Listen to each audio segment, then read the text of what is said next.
When I talk about my church, you know, the one with the big red ribbons, people go, oh, I know that church. The church with the red AIDS ribbon, they know which one it is. Oh, you go to that church? Yes, I do. At that time, the messages across the country from various religious leaders was that AIDS was God's punishment on gay people. I came here as a minister's wife in June of 1985. Men started getting sick. They were young, in their 20s and their 30s. And then in 1993, it was decided, hey, how can we send a signal that's public? Well, we have the tower. We had already a ribbon inside the church. We thought that we needed something outside. Not everybody originally was on board. We did lose several families. I must admit, I was part of that side. How can we do this? It's going to change everything so radically. And at that time, it was a ribbon. It was a team effort to get the ribbon on the tower. I had on a pair of leather gloves. If I hadn't had any gloves on, it would have cut into my hands. But I left that to the other people, and I got my camera out and was taking pictures.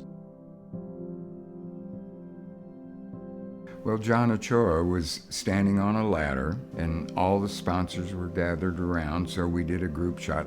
I'm glad that I was able to document this. We raised up this metal piece that was covered with plastic and cloth. It was so hand-me-made. I mean, this was like crazy. Then one day, the wind came and it blew it off the tower. When the ribbon blew off, the wires snapped.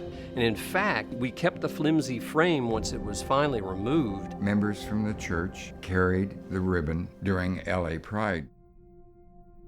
So I remember getting out of my car and looking up at the church tower. And there's a sense of pride. It's happening again right now. It takes your breath away.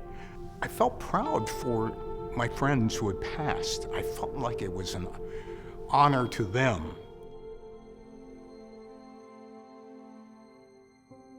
I have a memory of a young man who came Christmas Eve service, and he had come because of the AIDS tower, the ribbon on the tower. And he hung around after the church, sat in the back row in the dark, all alone, crying.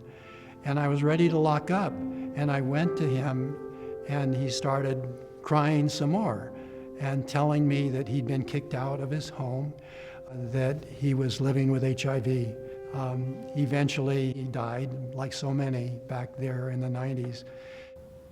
But he knew something about God's love for him before that happened. And it's because of that ribbon on the tower. Our red ribbons aren't really red anymore. Now they're faded back down to sort of, I say it looks like we're supporting eggplants. The red does fade over a period of time. It needed a good paint job. This morning, it's been painted a glorious bright red. We believe that all are welcome in this place, no matter who you are, no matter whom you love. This is who we are because this is who God has created us to be.